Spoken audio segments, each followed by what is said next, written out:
milí přátelé, farníci, rodiče dětí, prarodiče, příbuzní, vy všichni, kteří jste si dnes našli cestu do našeho kostela narození svatého Jana Křtitele.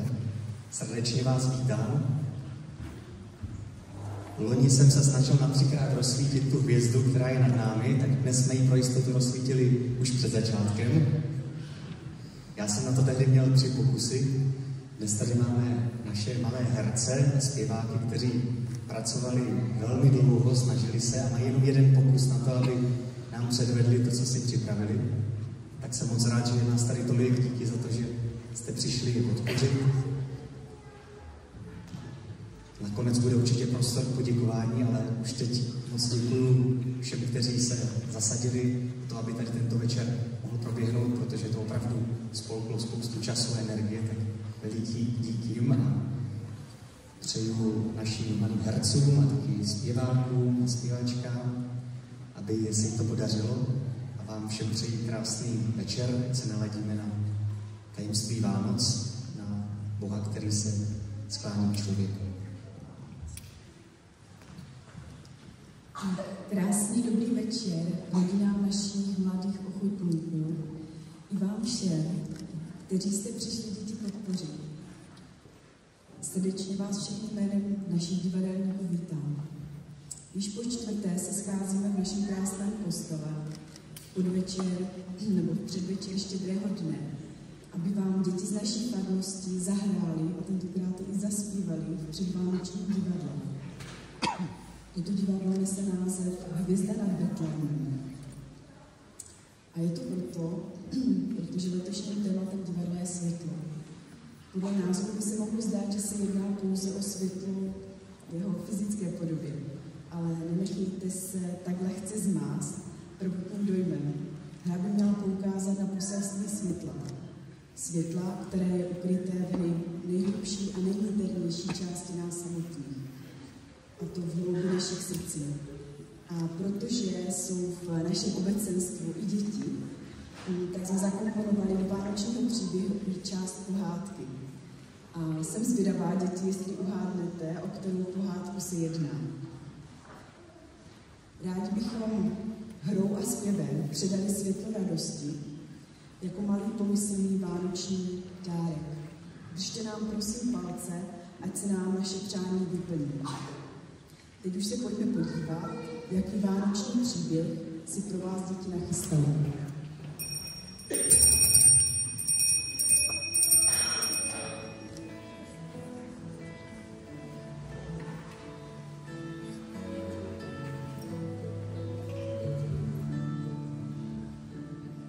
Děti, rozhlédněte se kolem sebe. Podívejte se tam, kde je nejvíc světla. A teď si najděte nejtmavší místo kolem sebe. Taky se tam podívejte. Teď to zkuste zopakovat. Světlé místo, tmavé místo. Světlo, tma. Jak sami víte, tak to na světě chodí. Střídá se světlo, abychom kolem sebe viděli a mohli žít. A tma, abychom k tomu životu nabrali sílu ve spánku. Jestli je vám to příjemné, nechejte na chvilinku oči zavřené, ať vidíte jen tmu a pořádně se na tu tmu se zavřenýma očima podívejte. Možná to není úplná tma tmoucí. Zahlédnete v ní třeba i něco dalšího.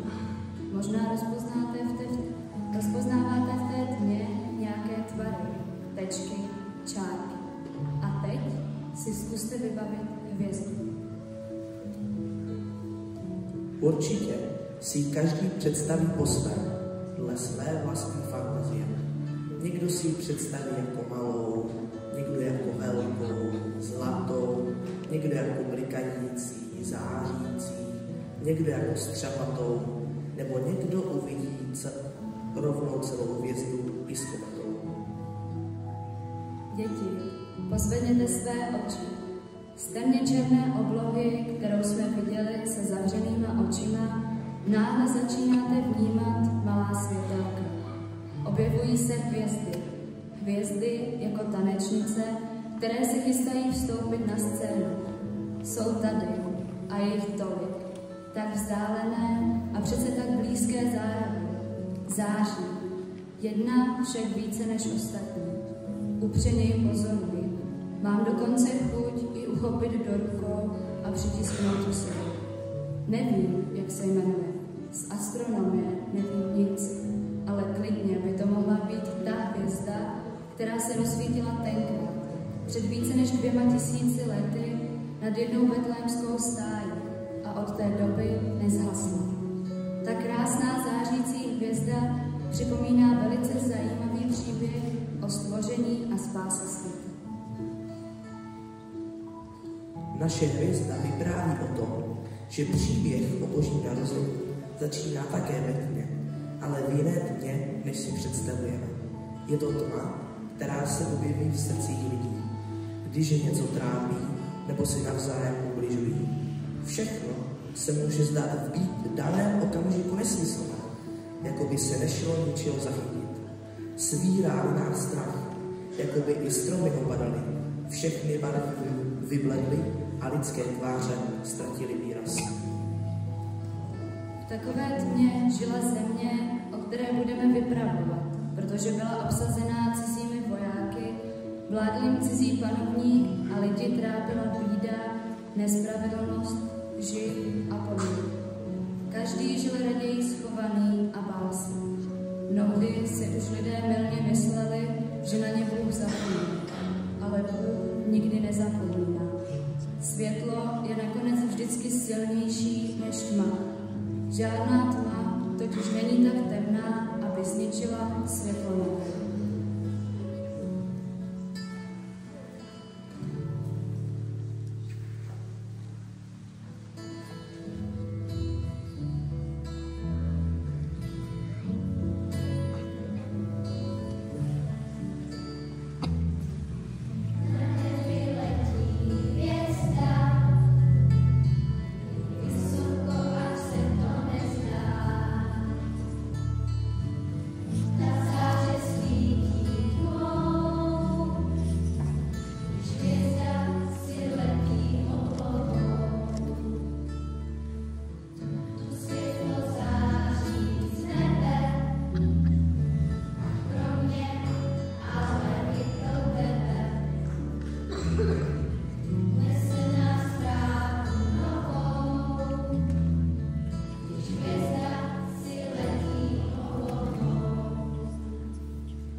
Uvidíte to, co se stalo, aby se naplnilo písmo svaté. Hle, dívka počne a porodí syna a dá mu jméno Immanuel, Bůh s námi. Lid, který chodí v temnotách, uvidí veliké světlo, neboť se nám narodí dítě, Boží syn. Bůh poslal anděla Gabriela do galilejského města jménem Nazaret k paně zasnoubené s mužem jménem Josef. Ta pana se jmenovala Maria. Jak já už se těším, až se mě Josef odvede do svého domu. Josef z rodu Davidova. Nic mi doma nechybí, ale stejně.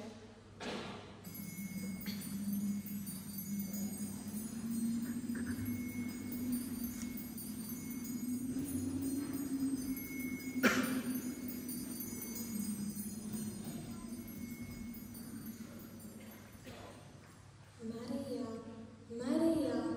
Slyšela jsem dobře? Někdo tu mluví. Kdo je tady? Zdravím tě, milosti obdařená. Hospodin s tebou. To je ta zpráva, co ti mám vyřídit. Ta slova Marie rozrušila. Co to bylo za pozdrav? Přemýšlel nad svými anděli.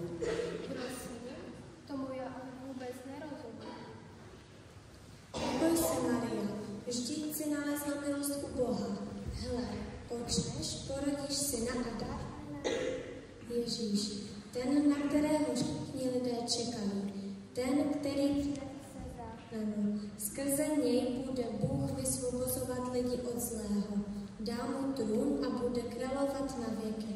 Svět, ve kterém se bude vlk přátelit s ovcemi. Jak se to stane? Vždyť já ještě nejsem Josefova. Teprve chystáme svatbu.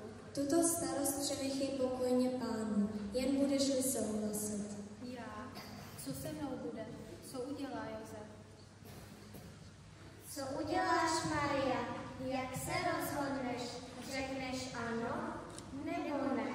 Co uděláš, Maria? Hle, jsem služebnice Páně, ať se mi stane podle tvého slova.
Pozapomněli.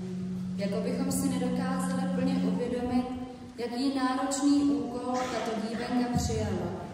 Porodit Ježíše, Božího syna, Boha člověka. Každý z nás se často ocitá v situacích, kdy se musí rozhodnout v nelehké věci. Panna Maria řekla ano, přijímám a důvěřuji. Staň se mi podle tvého slova.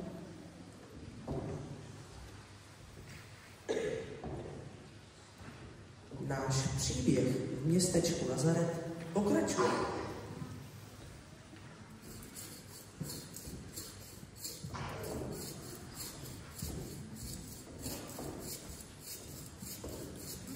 To jsi ráda zase. Jsi dobrý cesta. Nikdo z okolí nemůže nesnout. Tak, dobře. Chci mít svůj dům velký a děti dost místa pro každého, protože rodina je základ. Josefe, stihneš je vyrobit do konce nového měsíce? Slyšel jsem, že chystáš svatbu. Ano, chystám. Maria se stane mou ženou. Mám ji rád. Už jsme dlouho zasnoubili. A konečně mám manželku. Tak to vám z celého srdce přeju. Jen prosím, nezapomeň na práci pro mě. Tady máš zálohy. Jistě se ti bude hodit. Josef byl muž spravedlivý. Co to přesně znamená spravedlivý? Co myslíte, děti?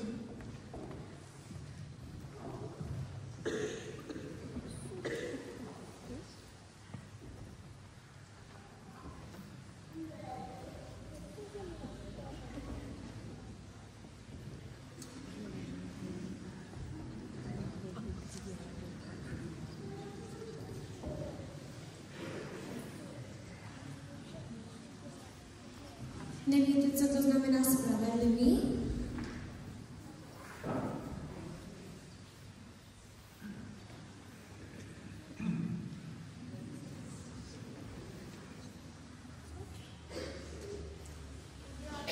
To, co je před zákony. Myslím, že je to ještě něco víc.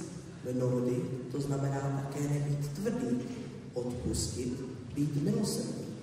Tak se to přece učíme v náboženství, děti, že ano? Ach, Josefe, co si jenom počne. Tak jsem se těšil, že si Marii odvedl do svého domu. A teď tohle. Zasnoubili jsme se. Slíbili jsme si věrnost, ale Maria ji nedodržela. Zákon tu mluví jasně. Co říká zákon? Taková žena bude podle zákona krutě potrestána. Co děláš, Josefe?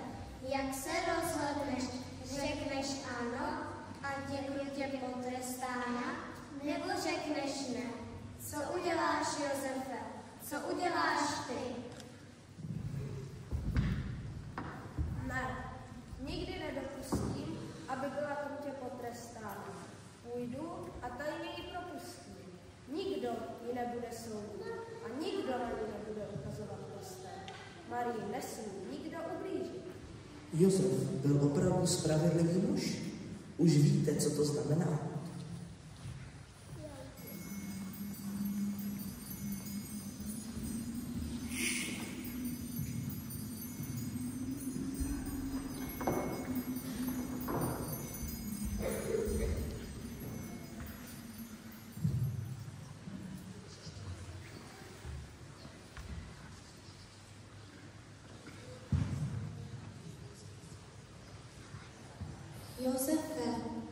Josefe, synu Davidův. Co se děje? Kdo to ke mně mluví takto v noci? Josefe, neboj se přijmout svou věrnou Marii za svou manželku. Ať si říká, kdo chce, co chce. Neohlížej se na to. To děťátko, které se Marii narodí, bude Immanuel. Pán Bůh s námi. To děťátko bude největším božím dárkem všem lidem. Neboj se.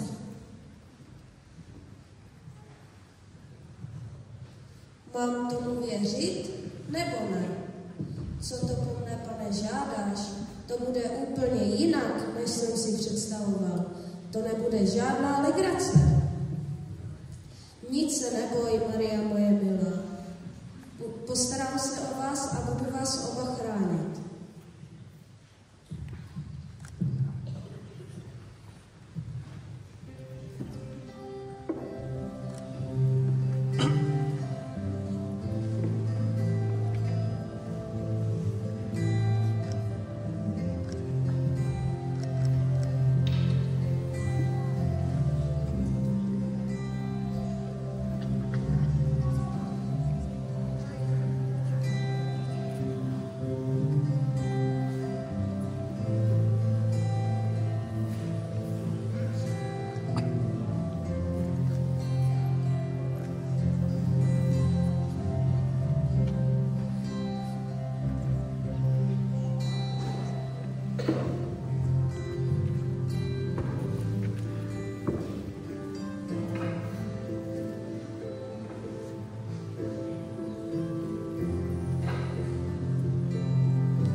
Poslyš, Lukáši, zní to trochu jako pohádka, nemyslíš?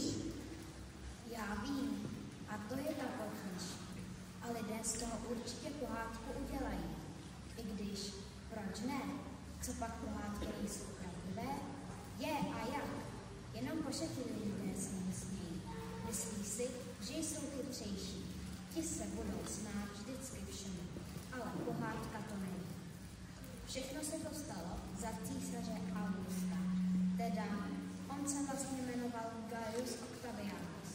Augustus si jen nechával říkat, protože to znamená vznešený, velebný, posvátný. Myslel si totiž, že je syn Bohu a pastýř národů. Mysleli si to o něm i jiní. Tenkrát vyhlásil sčítání lidu, aby mohl vybírat daně. Cože?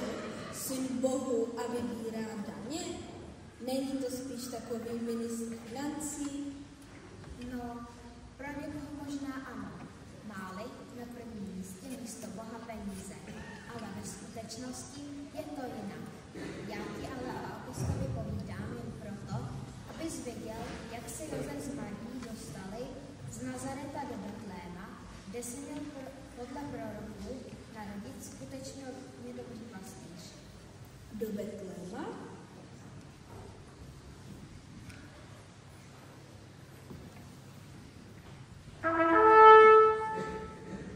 Pozor, pozor, občané města Betléma.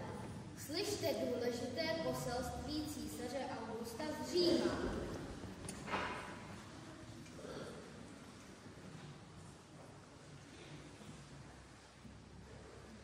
Ať je náš císař.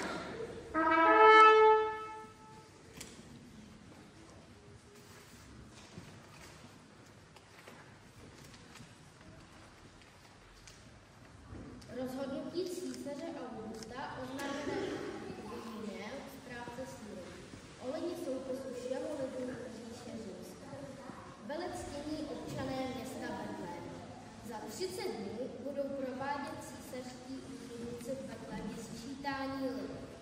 Každý představitel betlémské rodiny, jehož rod zde vidí nejméně 3 generace, nechť se dostaví před římského úředníka a připraví se následující údaje. Za prvé, počet osob patřících domácnosti. Manželka, služebníci, služky, děti, ostatní. Za druhé, velikost a cena pozemků na území Betléma. Za třetí, roční příjem lidí. Protože z Betléma pochází mnoho rodin, roztroušených po celé zemi, je třeba během sčítání lidu počítat domácnosti. Prosíme hostince a ubytovny, aby se připravili na velký počet hostů. Prosíme občany, aby dali k dispozici i své domy. Z uvedeného důvodu je zakázáno trestné vězení žádného souhlasu lichvářské ceny. Císař Augustus pozdravuje občany Betléma skrze Quirinia, svého správce. Pokoj vám.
Cesta do Betléma byla zdlouhavá a náročná. V městě Betlém bylo mnohonásobně více lidí, než si do něj vejde. Lidé byli unavení a už jim bylo úplně jedno, kde odpočít.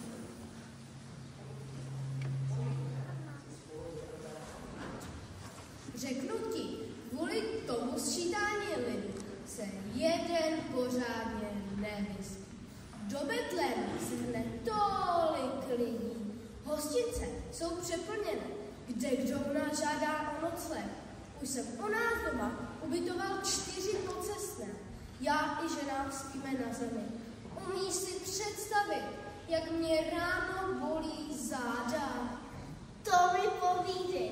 Včera jsem u nás ubytoval bratrance z Jericha s celou rodinou. Doma není k hnutí. Ale co by nebylo to nejhorší. Večer s ženou zalehneme. Sotva zamouřím oko. Co neslyším? Co myslíš? Klepání na dveře. Vstanu tedy, jdu otevřít. Venku rodina. Bylo jich nejméně 5 a hnedže cestovali do Betléma dny a jestli bych neměl místo na spaní a že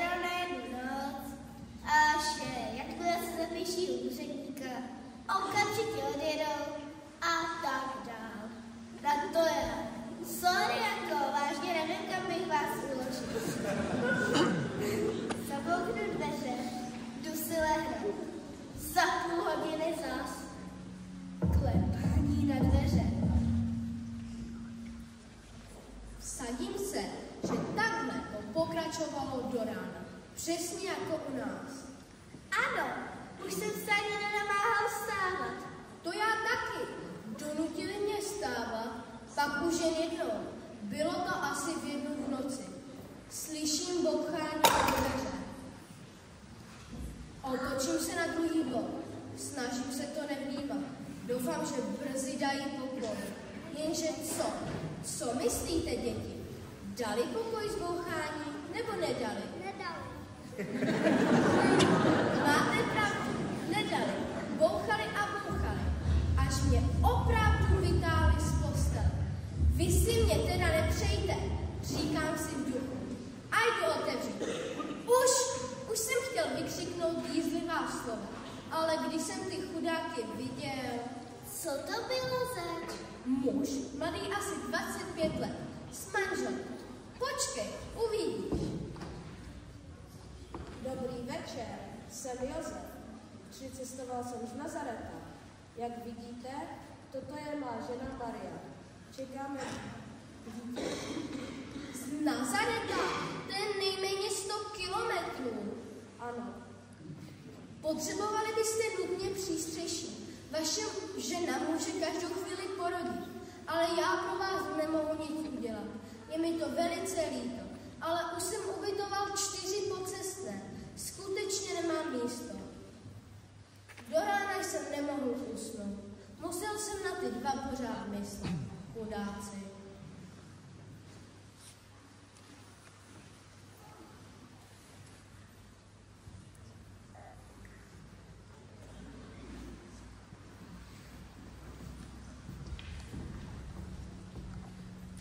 Necestovalo se jim dobře, protože se Marii mělo brzy narodit miminko a cesta do Betléma byla dlouhá.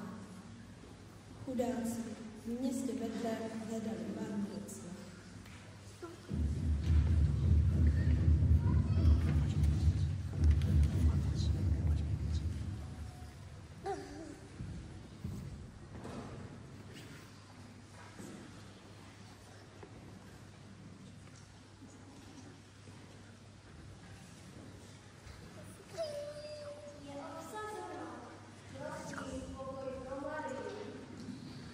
Je obsazeno, povídám.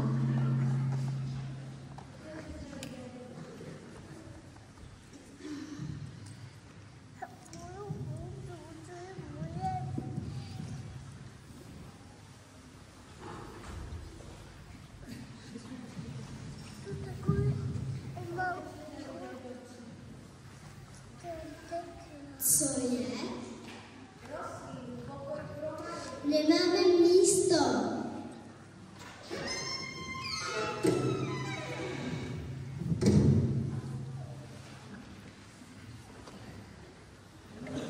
Plno je plno, ale nechat těhotnou maminku venku. Co myslíte, děti? Je to tak správně? Že není. Máte pravdu. Vypadá to, že ani tak nešlo o místo v domě, jako o místo v jejich srdci. Přes veškeré útrapy, ale nakonec Josef s Marií nalezli místo ve chlebě.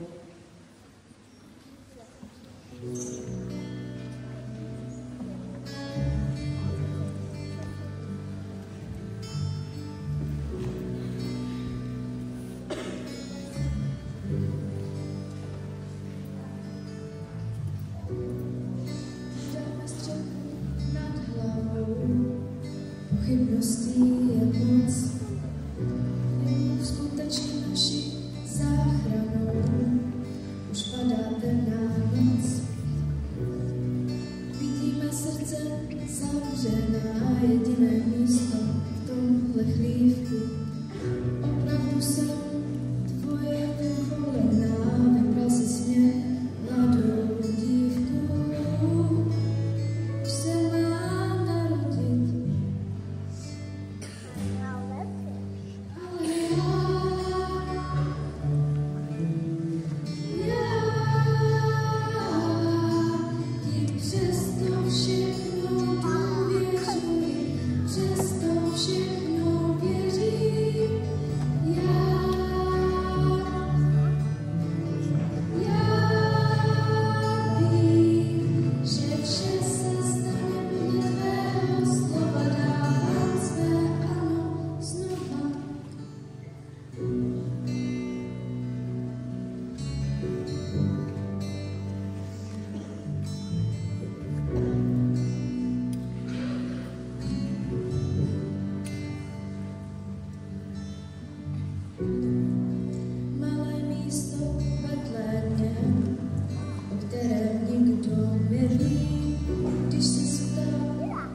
neřekla jsem ne, tak proč se všem tak černé jeví?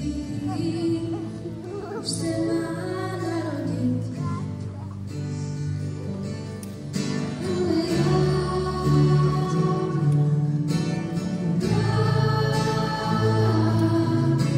přesto všechno důvěřuji, přesto všechno věřím.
Syn Boží ve chlívku?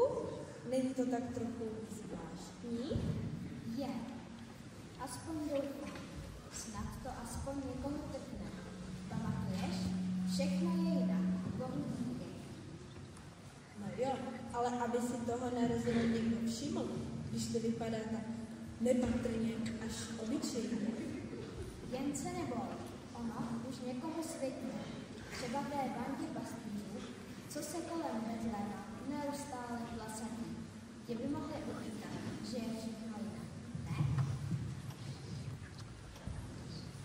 ne? To už je zima, jako v prosinci. Mělo by se přiložit. Matouši, stávej. Co je? Co se děje? Stávej, střída. To už je ráno? Ne, zima je.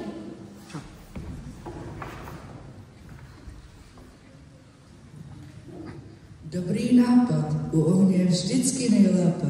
Teplo, trochu toho světla do té černé noci. A vešky se pak také cítí bezpečný.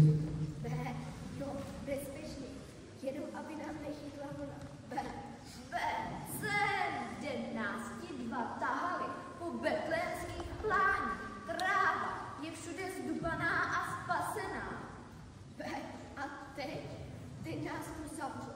Mačkáme se tu jako sardinky v konzervě. Prosím tě, jak vypadají sardinky v konzervě? Já to nikdy neviděla. To je k jídlu. Ale nic, to neřeš. Zkrátka pastýři si udělají ohně a usnou. To znám. A já bych se zase celou noc strachovala, jestli náhodou nepřijde vlk. A zavřeli pořádně tu ohradu. Poslyš, Davide, nezdá se ti, že ty ovce dneska nějak divně brečí?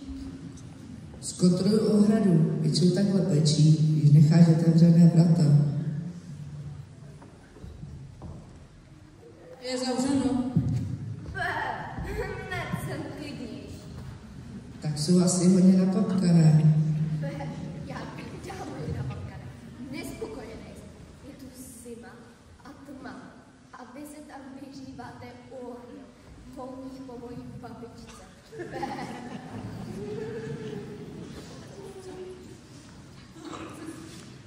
Davide, co se to děje?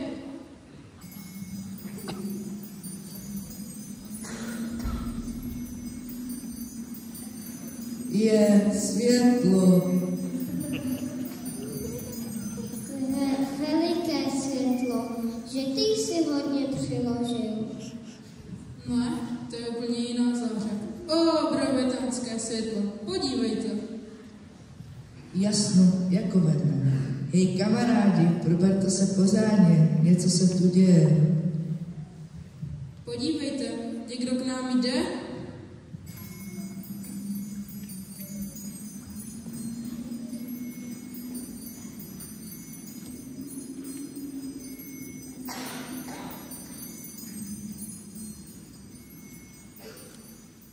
Takže začneme jako vždycky s klidněním situace. Ano? Dobrý nápad. Pastýři, nebojte se. Hele, zvěstujeme vám velikou radost, která bude pro všechen lid. Dnes se vám narodil Spasitel. Kristus Pán. V městě Davidově. A toto vám bude znamení. Naleznete děťátko v plenkách, položené do jeslí. Spasitel, zachránce v plenkách, do jeslí říkáte? No to musíme vidět. Tak už utíkejte.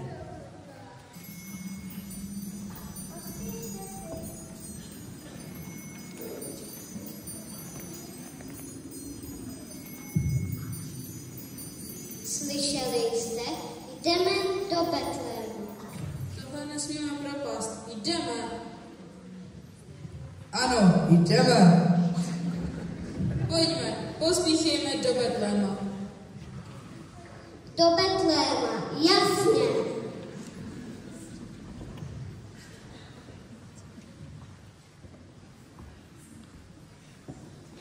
Dnes narodil se Kristus Pán v tichu našeho srdce.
To jsem z toho teda jela. Bé, nesmysl, nemůžeš být jelem.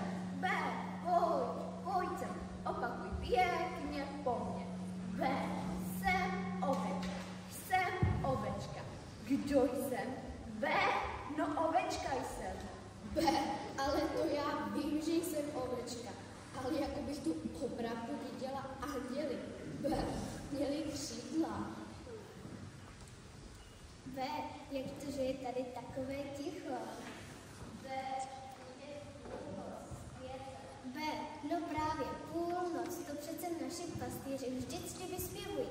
Táhle ticho tu bývá až. Bé, až po ráno, kdy mají vstávat a nechce se jim. Vám se děti chce vstávat ráno? Jo. Bé, ať naši pastýři právě o půlnoci vlákají jejich který, aby zaplašili vlky, to jim tak věří. Aby zaplašili strach. Ne. Bé, no jo, ale kde jsou? Bé, vždyť tu nikdo není. Oni nás opustili. My jsme tu úplně sami. Bé,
už jsou jiní.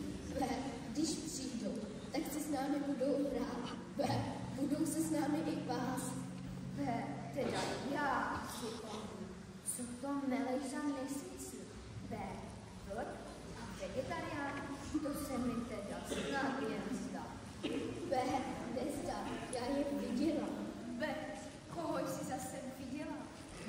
No ty anděly přece, že to tady pořád říkám. A ti anděle říkali, že teď vlci babkají samým zajem. Ne, to ne, ale říkali, že bude pokoj na zemi, že se narodil Boží syn a je to záchrana a radost pro všechny lid. No právě, pro všechny lid je jedna ovečka. Pro nás ovečka. To neznamená nic. Však víš, jak ta jejich radost vždycky vypadá.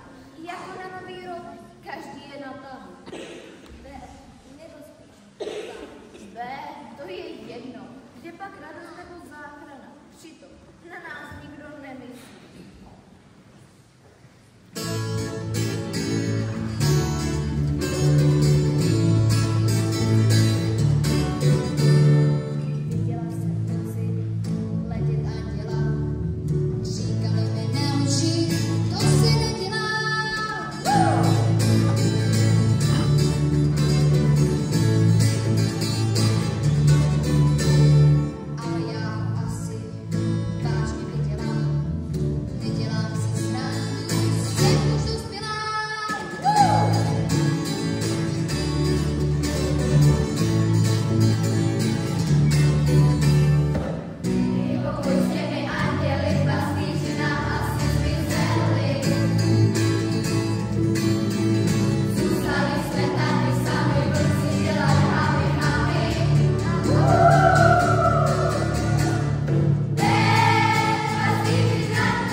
Přeneseme se velmi daleko, až k samotným mudrcům z východu. Hotovo. Vyrobil jsem kámen mudrců. No, není tu žádný zázrak. Zvlášť, když ho vyráběl už každý pátek. Už ho umím vyrobit i v různých barvách, ale ani to není nějak těžší. Mně to povídej. Ty hvězdy, ty jsou taky pořád stejné. Jen občas nějaká spadne, ale tím se hvězdné zákony nemění. Za mlada se mi z toho točila hlava. Dneska u toho usínám. Mě ty moje knihy většinou taky zdolají. Jiné tato stará Bible je celkem zajímavá. Píše se v ní o novém životě. Ten nový život není molekulár ani ve hvězdách. Přijde teprve s jedním novým člověkem. lidé, Židé, čekají, až jim ho jejich Bůh pošle. Pohádky. Takových předpovědí už tě nebylo. A kdy se co stalo? Hele, Baltazare, dávej si pozor, abys ti tvých knih nezačal s jednou hodnou. Pánové, zdá se, že jsem zahledl novou hvězdu, jestli se mi to ovšem už nezdá. Taková zvláštní hvězda to je. Raději nechám oči chvíli odpočinou. Baltazare, co jsou naši Židé? Kde vlastně žijí? Je jich jenom pár. Nedivím se, že si o nich nikdy neslyšel. Je to dávno, co měli svůj stát. Teď se tam roztahují Římané. Nechcete někdo kámen mudrců? Všechno vyléčí a vždy pomůže. A účinkuje i proti blbosti. Děkuji ti pěkně, ale s tvými výrobky mám své vlastní zkušenosti. A už nevíš, musím se ještě jednou podívat na to zvláštní hvězdu. Vždyť už si ten hvězd. Židé věří, že Bůh ovládá i jejich vznik a zdání i pohyb. Takže taková nová hvězda. To může vzniknout, jen když Bůh bude chtít. Tahle hvězda bliká, jako by nás tím vábila a zvala. Visí někde na západ od nás, někde na pobřeží Středozemního moře. Dejte mi už pokoj s hvězdami i s boji. Já jsem to zkoušel se všemi boji, které lidi uctívají. Ke všem jsem se modlil, aby se mi podařilo vytvořit živou vodu. A co myslíte, děti? Podařilo se mi to? Nebo ne? No, podařilo. Ne a ne a ne. Na bohy já už nevěřím. Možná nebyla chyba v Bohu. Živá voda, a čemu by ti byla? Pro mě, za mne, tu si můžeš klidně strčit za klobou. Myslel jsem, že vím, co je pro život to nejdůležitější. A věštil jsem zvěst o 106. Teď už ale nechci jen ještě koukat do nebe. Chci jít za světlem. Víte co? Pojďme za tou hvězdou. Máš pravdu. Knihy jsou dobrá věc.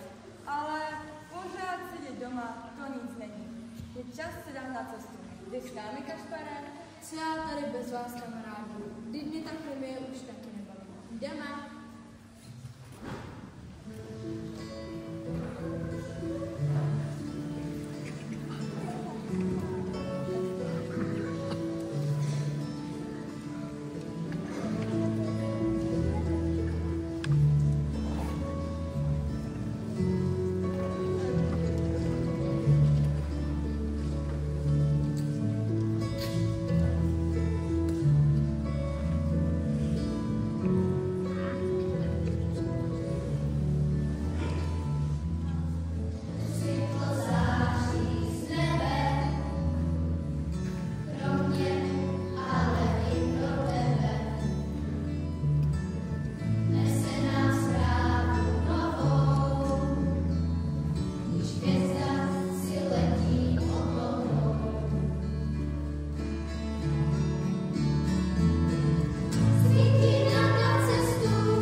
Tři králové se vydali na dalekou cestu.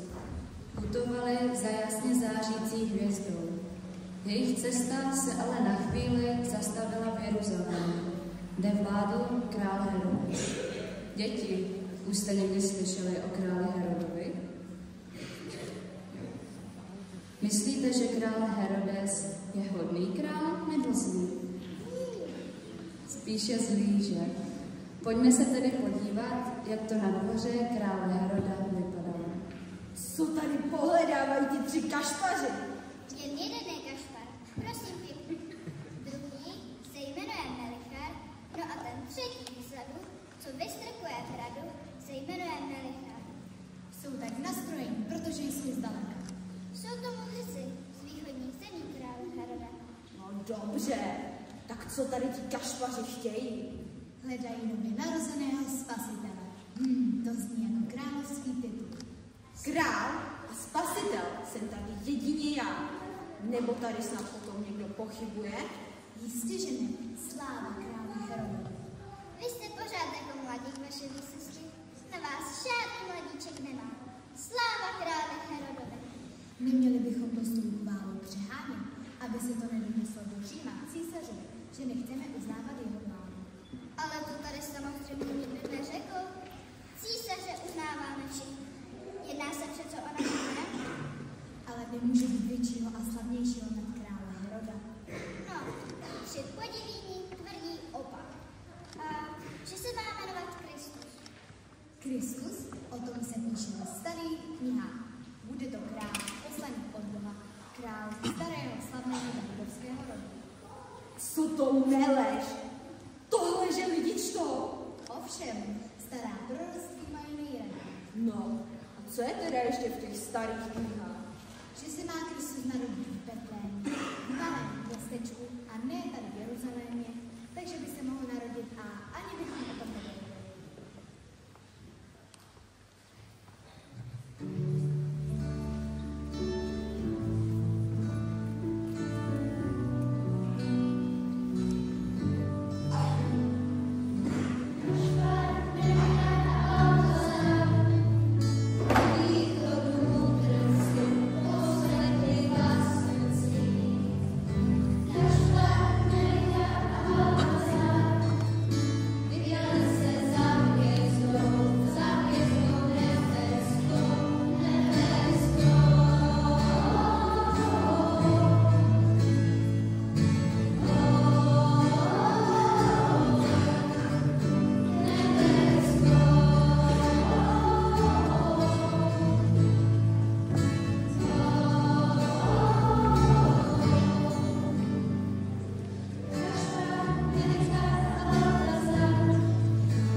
se ve městě konal trh. V ulicích zněl křik trhovců a lidé se načkali a vráželi do sebe v úzkých křivlatých uličkách. Z ničeho nic dále projel zvláštní vzruch. Jako vlna se blížilo volání vzpívající ve vzměť hlasů.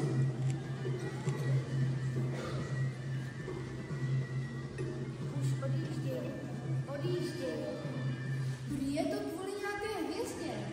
Narodil se pro nás král všeho světa.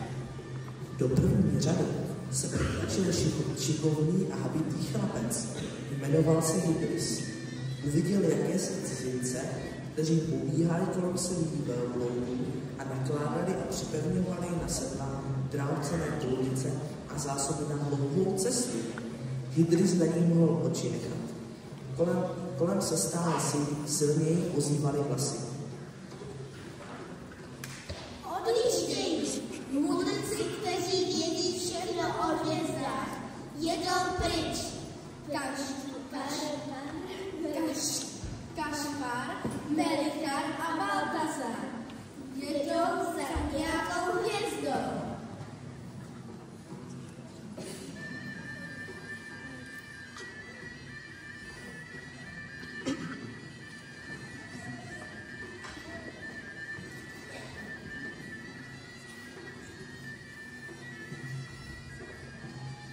Já bych si tolik přál spatřit tu nádhernou hvězdu.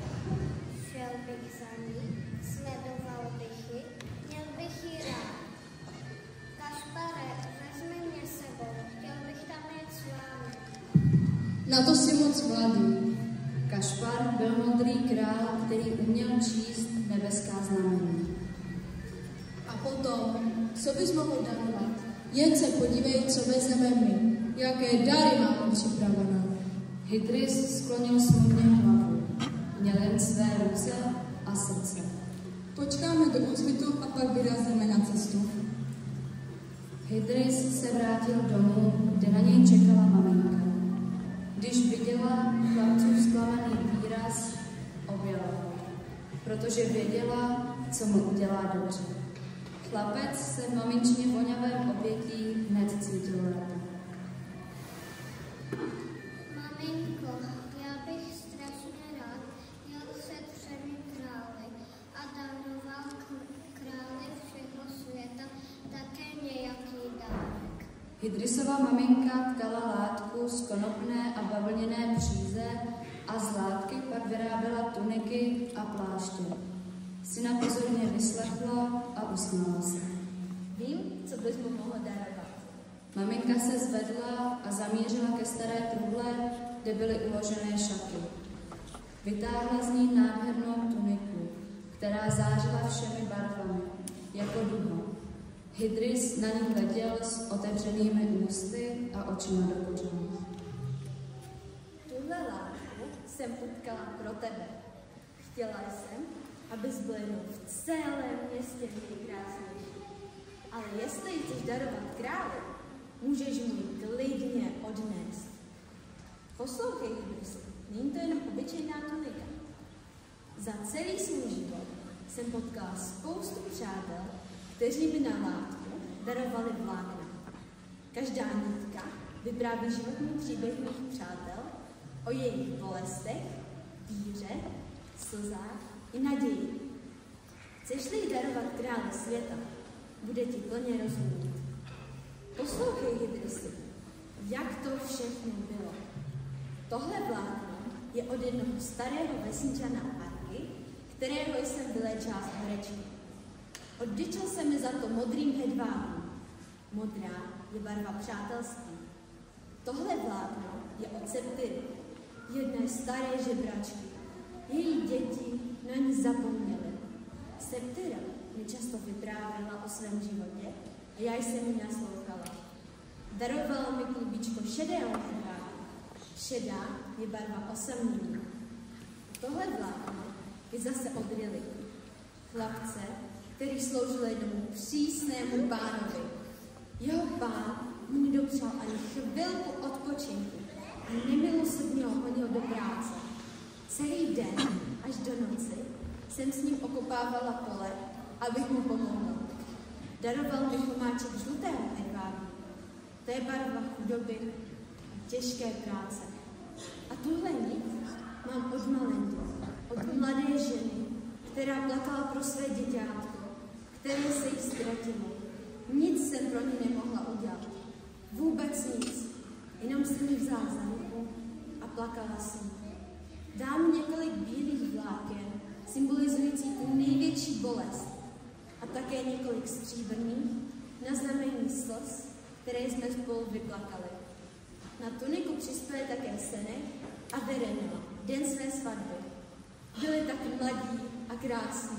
Řekli mi, pojď se s námi radovat a vezmi si tohle zelené hedvábí. Má barvu naší naděje a radosti. Vzal jsem bílou, barvu bolesti, zelenou, barvu radosti, šedou, barvu osamění a modrou, barvu přátelství. Spolu se žlutou, barvou chudoby. Kousek po kousku jsem tkala látku pro tebe. Jednoho dne jsem prodala všechno, co jsem měla cenného, abych mohla koupit červené hedvábí. Červená je totiž barva lásky a něhy. Symbolizuje tedy mou lásku k tobě.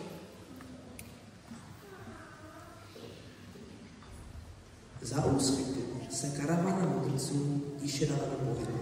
První jel Kašpar, za ním Baltazar z Merichara a úplně vzadu seděl Hydris. Hvězda na nebi jasně zářila a ukazovala jim směr. V Betlémě se zastavili před chudým příbytkem a vstoupili do domova krále celého světa.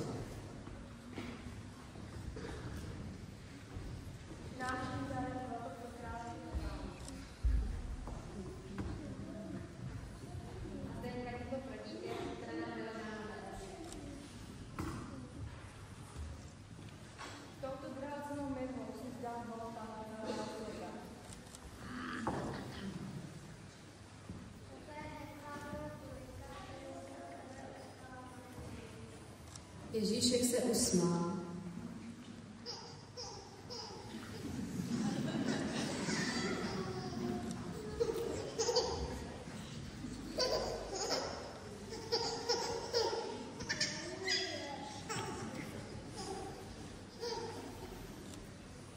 Usmíval se, protože tunika byla krásně barevná. Rozevřel malé ručičky a šustivou látku si přitáhl k sobě.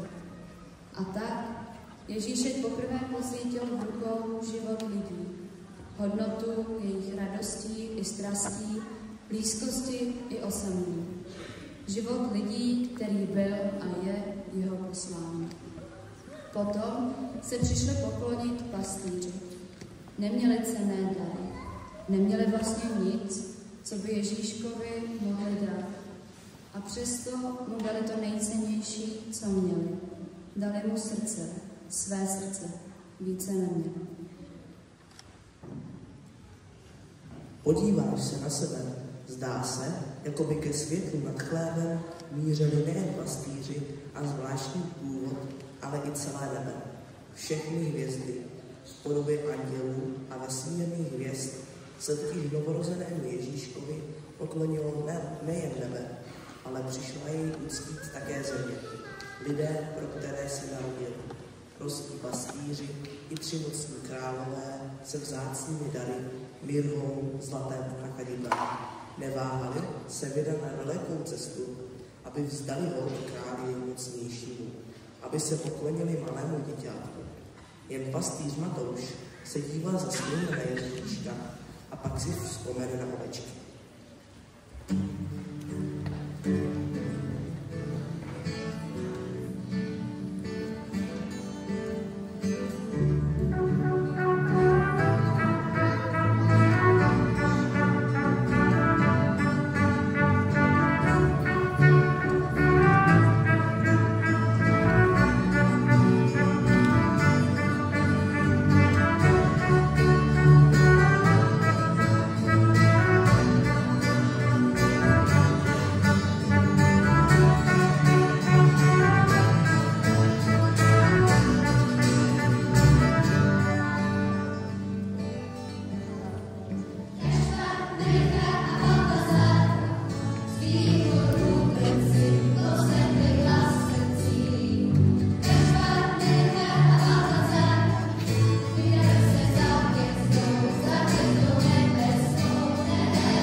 Mezitím v ohradě u oveček dochází k následujícím dějím.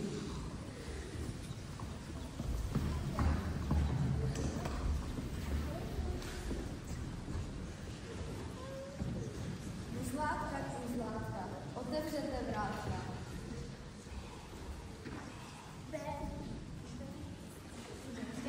My nejsme kůzlátka, my jsme ovečky. Tak dobře. Jehněte, otevřete ta vrata. Co to lepší strategii? Ovečky, mé milé pomáhátky, nenechte nás stát před brášky. A kdo je tam? My jsme vaše maminka. Vy nejste naše maminka. Maminka je s námi tady v ohradě. Kluci, průšvih, máma je doma. No a jsme za námi. Máma jim tak pomůže. Ovce jako ovce. Hlavně, že tu nejsou pastýři. A kam se vlastně poděli? Ty nevíš, šli přece slavit svátky lásky a pokoje. A my tady zatím budeme mít hodování. Jak já už se těším, jak si nacpu to své hladové bříško. Teda ten posel se tu objevil jako na zemi. Já už mám hlad jako Jaký osel? posel jsem povídal. Měl si větší mluvičeče, to byl přece anděl. Osel nebo anděl, to je přece jedno a to samé. Kdyby zbýval chodil na nábožku, tak to víš. Já si chodil na náboženství. To víš, že jo? Ty ne? On chodil na náboženství. No a co? Když mohu být vlk arcibiskupem, tak já můžu chodit na náboženství. On je někdo z našich arcibiskupů. Ale ne, to je jenom shoda jmen. Jmenovec, víš? Nechte už toho a pojďte na věc. No to se ti pastýři najednou nevrátí. Neboj, ti se je tak nevrátí. Šli vítat nějakého spasitele. No jo, anděli nazvládali, že ho pronajdou víc. Co pak je, ještě nezruší? No tak asi ne. Prý, nalezli ti děťátko plenkat, odložené do jesní. Bože, ne do jesní, ne odložené, nepleť to. To máš přece hlavně čistý vzduch. Já už bych si dal nějakou. A kterou pak bys jí dal, bratře? Je nebo světlou, nebo tmavou, A nebo snad smíšenou, když se tomu říká chyba. Já beru první, která se mi připlete do cesty. tak jdeme na to.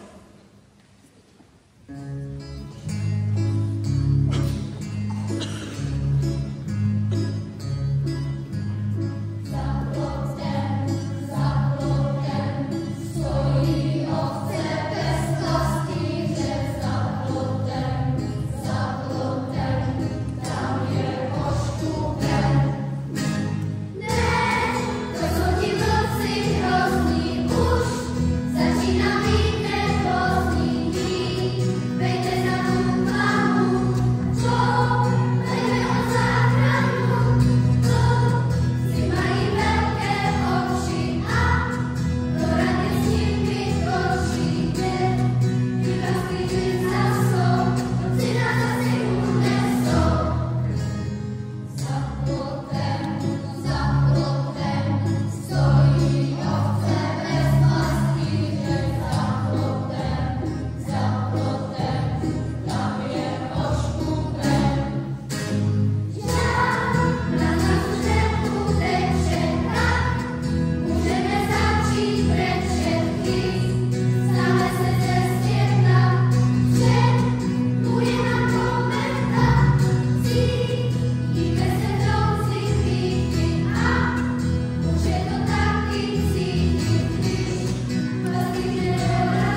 věděl, že se něco stane.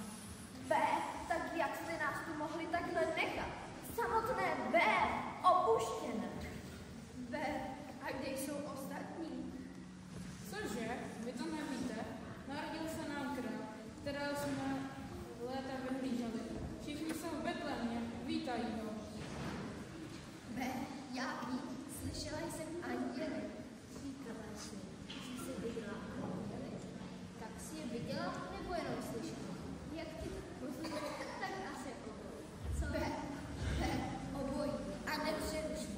Raději poslouchej, kde máme ty pastýře. No představte si, nový král je docela úplně malinké dítě.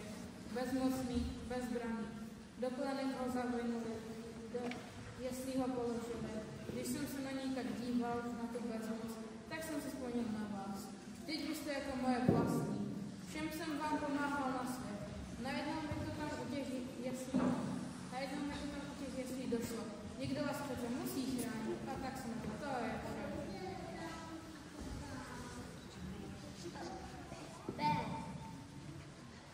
B, tak to byl nejvyšší čas, ale chvála Bohu za to. B, ale k čemu vám bude takový malinký král? No, máš pravdu, taky jsme z toho trochu rozpacení. Nejvíc brbal ale Honza, že nás ti anděle pěkně napravili. Ale já mám takový silný pocit, že je to tak správně. Na světě to přece chodí tak, že velké věci začínají úplně malinký. Představ si třeba takový strom. Ne, to je pravda. No jo, pravda. To je každý generál. Ale všimni si, když je to tak malinké, tak si říkám, jestli ti anděle nebyly jenom kvůli naší velké netvrdosti, abychom si těch velkých maličkostí vůbec všimnuli. B, hlavně, že se zvrátili. B, no jasně, na poslední chvíli. Víte co? Já si půjdu podívat, co ostatní ovečky a co ohýnek a potom spolu půjdeme do Betléma, poklonit se Ježíškovi. To jsem teda já. B, už zas, nech toho ti povídá. B, a to jsme měli teda klid. Co?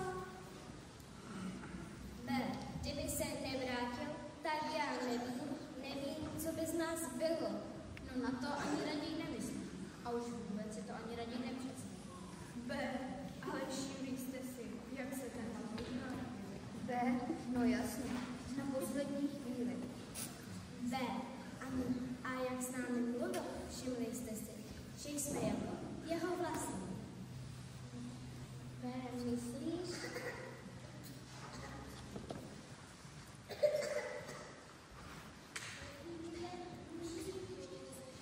B, tak jsem ho ještě nezažila. B, ještě včera, kdy jen strčil, že se loudá a dneska mi tak něžně obvázala. B, myslíš? A to byl na to, že ten největší raudič a lajda, že jo? Práce. B, lajda, pohledání, co nemusel, neudělal. B, a dneska se vrátil první.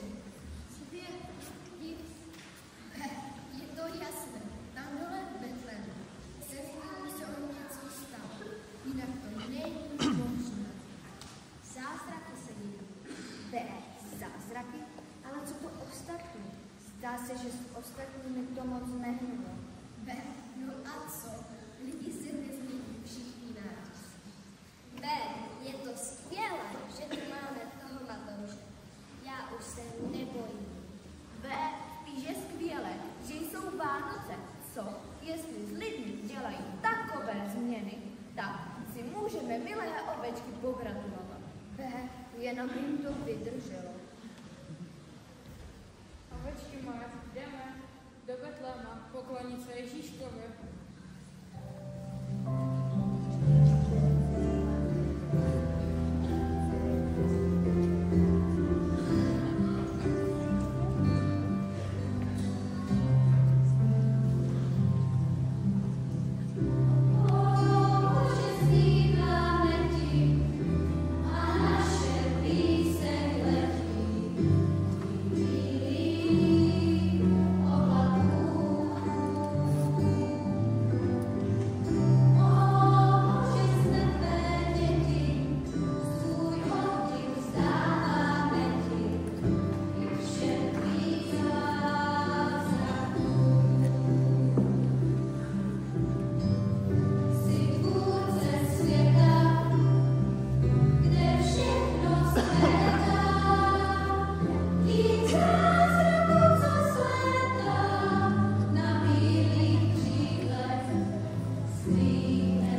Hvězda jim svítila nad hlavou a šeptala: Vedu vás ke králi, který je chudý i bohatý, bezmocný i mocný zároveň.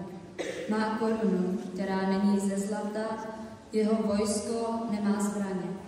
I když 3 králové plně nerozuměli, věřili a putovali.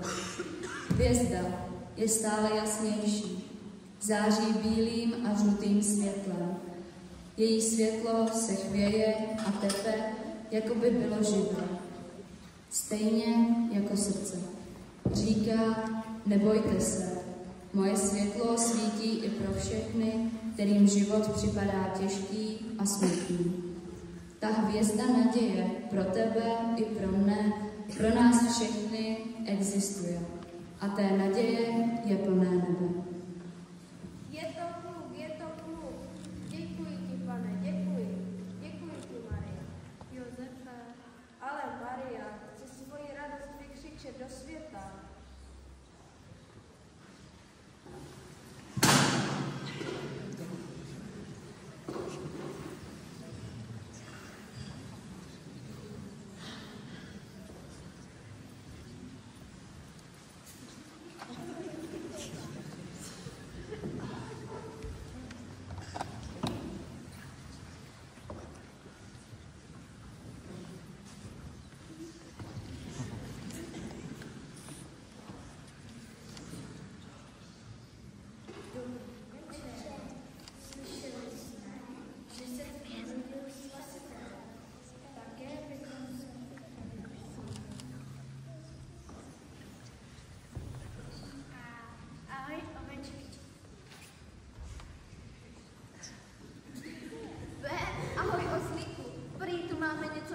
Máte něco na spasení? máme tu spasitele, podívejte do jeslí. Ten je tak krásný, za mou láskou bych ho snědla. Jak jste nás našli? No, anděle cestovali. Ano, u nás jsou dveře vždy otevřené a vítání jsou tu všichni. Dveře byly otevřené. Pojďte se podívat, kluci pastýřští, já mám takovou radost. Naplnilo se dávné proroctví o narození Ježíše. Z nebe se nesnesli jen anděle. Ježíška přišli přivítat lidé, pro které se narodil prostý pastýři i 3 mocní králové se vzácnými dary. Přišel jej přivítat celý vesmír, všechny hvězdy. Vždyť nejen ve hvězdách bylo psáno o této hvězdě nejjasnější, zářící do celého světa i vesmíru. Ve chlévě mezi dobytkem se tak rozvíjí čisté, nádherné a veliké světlo a nese poselství o naději a čisté lásce. Bůh poslal svého syna, narozeného z ženy, aby tloukl na uzamčené dveře našich srdcí, abychom je otevřeli. Však o něm jednou napíšu. Já jsem dveře, kdo vejde skrze mě, bude navždy zachráněn. Bude vcházet a vycházet a nalezne věčnou pastu. Pastu? Tak to je i pro nás.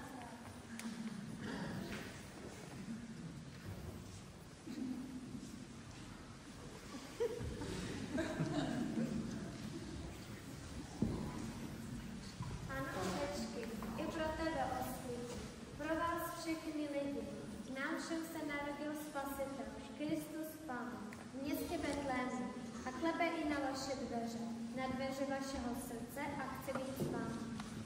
A to je vlastně celý vánoční příběh, že se i v nás rodí Ježíš, Kristus, a že v našem životě se nejen o Vánocích projevuje světlem, světlem dobra, láskou k druhému člověku, bližnímu, příteli, ale i nepříteli. A záleží jen na nás. Necháme-li to světlo skrze své srdce zářit do tohoto světa.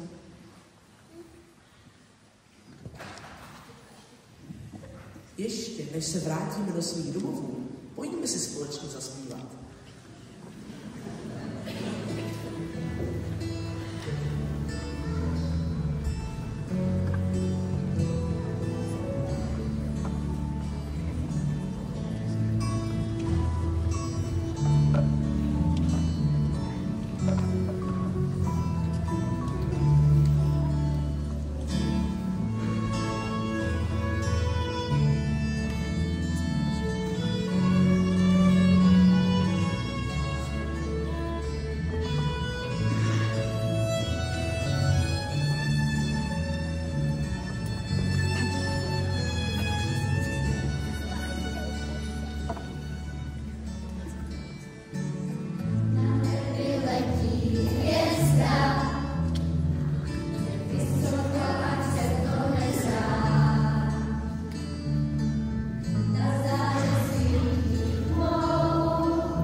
udělím požehnání do tohoto času. Můžete zůstat sedět. Boží pravda, kterou žádná temnota nezahalí, ať vám svítí na cestu, kdybyste bloudili. Ať vás provází kamkoliv půjdete. Boží naděje, ať je vám budoucností, ať vás chrání před strachy a obavami, tam, kde jiní nevidí nic než to, bez naději a konec, ať vy jste plní naději. A Boží láska, ať oživuje vše dobré, co nyní zkoumírá. Ať vám dodává chuť do života i radost z toho, že tu můžeme být. Ať vás naplňuje pokojem. Ať vás a vaše blízké v těchto svátcích chrání a žehná vám všemohoucí Bůh Otec i Syn i Duch Svatý.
herce a herečky, moc vám děkujeme za celý ten čas, který jste tomu věnovali.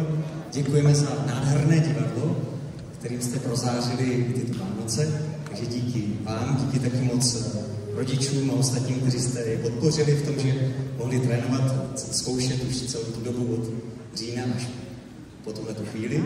A velmi kromě nich děkujeme všem, kdo se zasadili o toto divadlo. Moc děkujeme za velkou práci na scénáři a na režii Magdalence Čalové, takže veliký díky.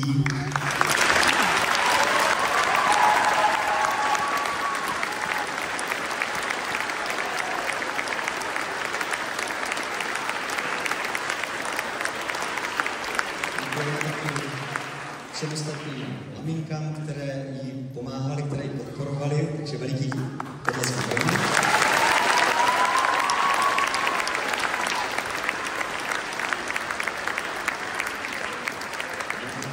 Všimli jste si, že letos velkou částí toho divadla byl taky zpěv a byly tam taky některé autorské písně, takže moc děkujeme Marušce Tomasovi a ostatním všem muzikantům, těm, kteří složili některé ty písně.